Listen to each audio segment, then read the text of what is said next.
इस वीडियो में मैं आपको दो डिस्टर्बिंग पिक्चर्स और उनके पीछे की बैक स्टोरी बताऊंगा। 17 जुलाई 1939 की आधी रात को लोगों की भीड़ एक बिल्डिंग के आगे जमा होना शुरू हो जाती है वर्साई में, जो कि फ्रांस का एक सिटी है। इस क्राउड का माहौल काफी टेंस था। इन सबको पता था ये लोग यहाँ पर क्या करने आए हैं, सबको पता था इन्होंने यहाँ पर क्या देखना है, लेकिन फिर भी यहाँ पर लोग काफी ज्यादा नर्वस होते हैं। कुछ लोग इस नर्वसनेस को खत्म करने के लिए हंस रहे थे, शराबें पी रहे थे, और जो बाकी लोग होते हैं वो थोड़े सीरियस होते हैं और थोड़े रिस्पेक्टफुल रहते हैं उस चीज के लिए जो भी ये विटनेस करने वाले थे। तकरीबन रात को 1 से 2 बजे के दरमियान इस बिल्डिंग का दरवाजा खुलता है और अंदर से बंदों का ग्रुप निकलता है जिन्होंने एक जैसी यूनिफॉर्म पहनी हुई थी डार्क कलर की। ये लोगों के क्राउड को एक लफ्ज भी नहीं बोलते और लोग भी इनसे थोड़ा पीछे हटना शुरू कर देते हैं। ये बंदों का ग्रुप बिल्डिंग के बिल्कुल बाहर आता है। इनके पास लकड़ियां होती हैं, काफी सारे टूल्स होते हैं और ये वहीं पर खड़े होकर अजीब सा वुडन स्ट्रक्चर बनाना शुरू कर देते हैं। क्राउड इनके करीब तो जाना चाहता था ये देखने के लिए कि ये लोग क्या बना रहे हैं, लेकिन सेम टाइम पे वो ज्यादा करीब भी नहीं जाते। क्राउड ने हाफ मून बनाकर इनको घेरा हुआ था और ये बंदे जो ये वुडन स्ट्रक्चर बना रहे थे ये इस पे इतना स्मूथली काम कर रहे थे जैसे इन्होंने हजारों दफा ये बनाया हो पहले भी। फिर तकरीबन रात को 3 बजे तक ये स्ट्रक्चर बन के तैयार हो जाता है और इस स्ट्रक्चर के आगे काफी बड़ी बाल्टी रखते हैं। फिर ये बंदे अपना सारा सामान पैक करते हैं और जो बची हुई लकड़ी के टुकड़े होते हैं उसको भी उठाते हैं, वापस बिल्डिंग के अंदर जाते हैं और दरवाजा बंद कर देते हैं। इस पॉइंट तक लोगों की भीड़ काफी ज्यादा बढ़ जाती है बिल्डिंग के आगे और लोग ना काफी बेचैन हो रहे थे यहाँ पे, क्योंकि उन्हें पता था स्ट्रक्चर तो बन गया यहाँ पर, अब जब भी बिल्डिंग का दरवाजा खुलेगा शो स्टार्ट हो जाएगा, यानी जो ये तमाशा देखने आए वो स्टार्ट हो जाएगा। यहाँ पर क्राउड को ये भी पता था अगर सूरज निकल गया फिर ये इवेंट नहीं हो सकता, क्योंकि अगर सूरज निकल गया और यहाँ पर रोशनी हो गई तो प्रेस यहाँ पर पिक्चर्स और वीडियोस बना लेगी और ये चीज ऑफिशियल्स नहीं चाहते, वो इसको अंधेरे में करना चाहते थे। फिर पता नहीं किस वजह से चीजें डिले ही होती जा रही थी बिल्डिंग के अंदर। अब क्राउड बेचैन होना शुरू हो गया था, लोग शराबें पीते जा रहे थे, शोर मचा रहे थे, शोखे हो रहे थे। फिर तकरीबन 4:45 पर सूरज ही निकल जाता है। सारे प्रेस वाले भी यहाँ पर जमा हो जाते हैं, कैमरे रखे होते हैं इन्होंने बिल्डिंग के दरवाजे पे। इस पॉइंट तक क्राउड ये एक्सपेक्ट नहीं कर रहा था कि अब ये इवेंट होगा, क्योंकि अब इस पॉइंट पर ऐसा लग ही नहीं रहा था। लेकिन 4:50 पर इस बिल्डिंग का दरवाजा खुलता है और सामने दरवाजे पे खड़ा होता है 31 साल का बंदा जिसका नाम था यूजीन वाइटमैन। ये एक कन्विक्टेड सीरियल किलर था। इसके बाजू पीछे की तरफ बांधे हुए थे और इसकी गर्दन पे जो कॉलर होता है उसको अंदर की तरफ फोल्ड किया होता है, क्योंकि ये लोग इसकी गर्दन को बिल्कुल क्लियर चाहते थे, क्योंकि अभी इसका सर कटने वाला था। तो 2 गार्ड इसको बाहर लेकर आते हैं क्राउड की तरफ और इनके पीछे जो एग्जीक्यूशनर्स थे जिन्होंने काले कपड़े पहने हुए थे वो अपनी पोजीशन ले लेते हैं गिलोटिन के पास। ये वही वुडन स्ट्रक्चर होता है जो सुबह यहाँ पर तैयार किया गया था। जैसे यूजीन को ये लोग आगे लेकर जा रहे होते हैं और यहाँ पर सेट कर रहे होते हैं चीजें इसकी एग्जीक्यूशन के लिए, यहाँ पर क्राउड बिल्कुल पागल हो जाता है। ये चीखे मार रहे होते हैं, हंस रहे होते हैं, इशारे कर रहे होते हैं, मतलब ओवरऑल बदतमीज और खून के प्यासे बने हुए होते हैं। यूजीन अपना सर बिल्कुल नीचे रखता है, वो क्राउड की तरफ भी नहीं देखता और उस गिलेटिन की तरफ भी नहीं देखता। तो दोनों गार्ड इसको मोड़कर गिलेटिन की बेस के नीचे लेके जाते हैं और इस पॉइंट पर जो बाकी एग्जीक्यूशनर इर्द गिर्द खड़े होते हैं वो इसको लकड़ी की स्लिड पर लिटाते हैं उल्टा करके, यानी उसके पेट वाली साइड होती है स्लिड के ऊपर। फिर स्लिड को घसीट कर आगे की तरफ करते हैं ताकि इसका सर उस सुराख से बाहर की तरफ हो। इसकी गर्दन के काफी ऊपर ब्लेड होती है और इसके सर के नीचे मेटल की बाल्टी पड़ी हुई होती है जिसको ये देख रहा होता है नीचे की तरफ। इस पॉइंट तक क्राउड फुल एक्साइटेड होता है। एग्जीक्यूशनर लिवर घुमाता है और ब्लेड ठक कर नीचे गिरती है। इसका सर अलग होता है, बिन में गिरता है। फिर एग्जीक्यूशनर इसके धड़ को भी बाल्टी में डालते हैं जो पहले रखी हुई थी यहाँ पे। इसके बाद एग्जीक्यूशनर्स और प्रिजन गार्ड इसकी बॉडी के पार्ट्स उठाते हैं और वापस अंदर बिल्डिंग में चले जाते हैं जो ये एक प्रिजन था। इस पॉइंट पे क्राउड चीखे मार रहा था, खुशियां मना रहा था और ये भागकर अपने स्कार्फ और रुमाल से यूजीन का खून लगा रहे थे जमीन से, मतलब याद के तौर पर कि हम इसकी एग्जीक्यूशन में थे। अब जाहिर है इस पूरे तमाशे के दौरान सूरज निकल चुका था तो इस पूरे सीन की फिल्म भी बन जाती है। तो अगले कुछ दिनों तक हेडलाइंस बनी रहती हैं इस खून के प्यासे क्राउड की, जो खुश हो रहे थे जब इस बंदे का सर अलग किया जा रहा था। तो इससे फ्रांस की इमेज बहुत ज्यादा गंदी हो जाती है दुनिया की नजर में। उस पॉइंट पर फ्रेंच लीडर्स डिसाइड करते हैं कि हम अब से कोई पब्लिक एग्जीक्यूशंस नहीं करेंगे। इसके बाद भी गिलोटिन डेकेड्स तक इस्तेमाल होता है, लेकिन वो बंद कमरों के पीछे ही होता था। साथ ही आपको इस गिलोटिन से सर अलग होने का एक रैंडम फैक्ट बताता हूँ। जब आपका सर बॉडी से अलग होगा तो तकरीबन 10 से 12 सेकंड तक आप कॉन्शियस रहोगे, जो ये लोग बताते हैं। काफी सारे केसेस में जब बंदों का सर अलग हुआ था तो एग्जीक्यूशन उस बंदे का नाम लेकर बुलाता है जिसका सर ताजा ताजा कटा होता है। तो उस बंदे का सर ऊपर की तरफ देखता भी है जो इस बंदे का नाम ले रहा होता है, या पलकें झपकाता है और मुंह से बोलने की कोशिश करता है कुछ सेकंड्स के लिए। उसके बाद ऑक्सीजन की कमी ब्रेन को मार देती है और फिर बंदा कॉन्शियस नहीं रहता।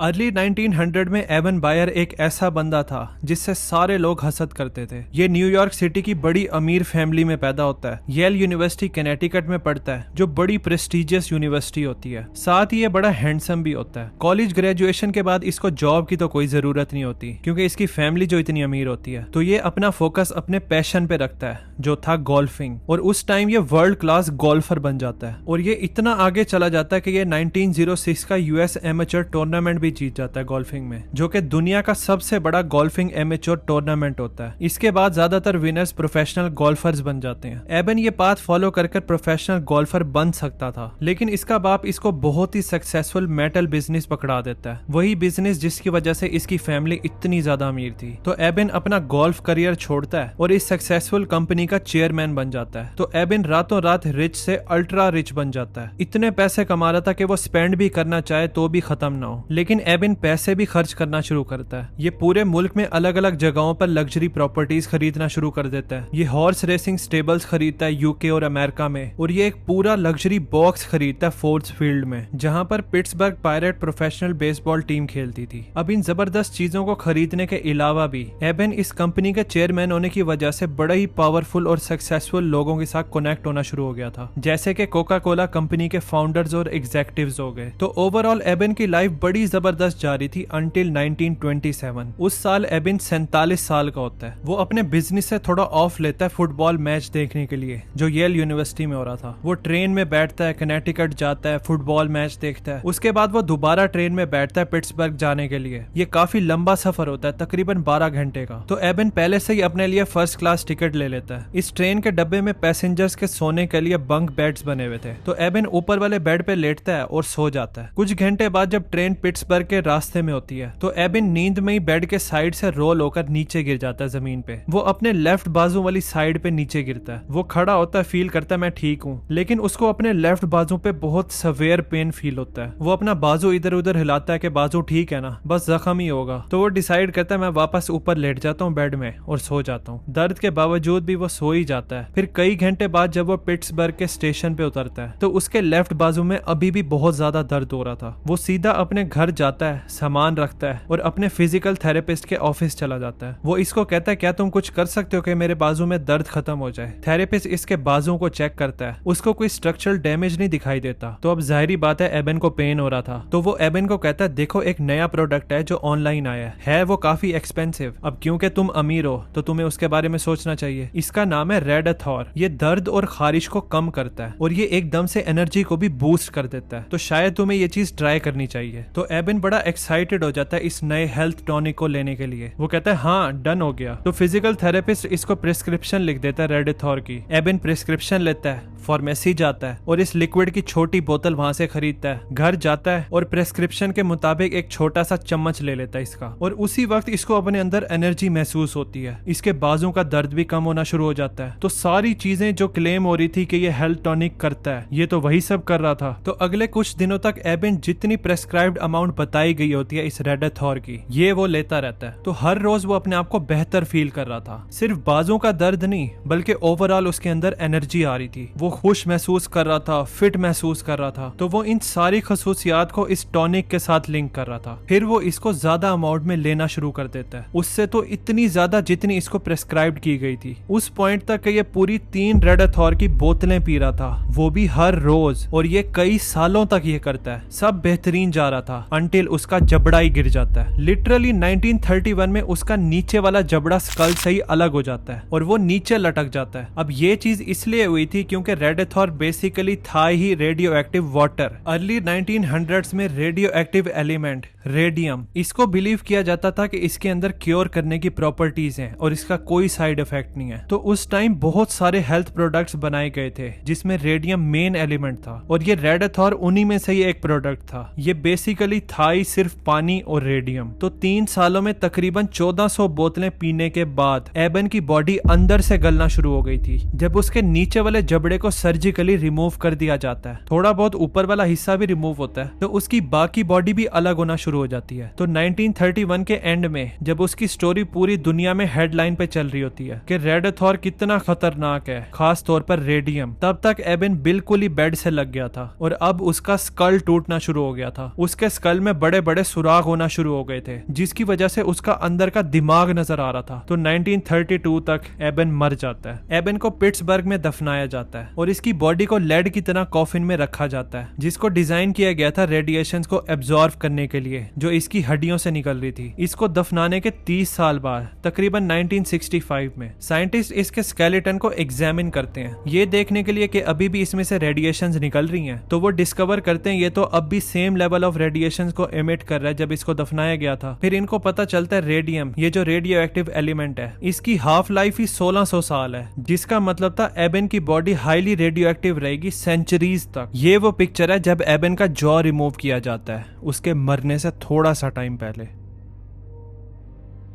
इसके अलावा 2 और स्टोरीज हैं 2 अलग अलग आइलैंड्स की, जिधर बहुत ही खौफनाक चीजें छुपी हुई हैं। जब लोग उन आइलैंड पे गए थे और उनके साथ जो हुआ था, उस पे मैंने ये वाली वीडियो बनाई है, आपको हाईली रिकमेंड करूंगा कि आप जरूर देखना। मिलते हैं फिर उन आइलैंड्स पे। Thanks for watching.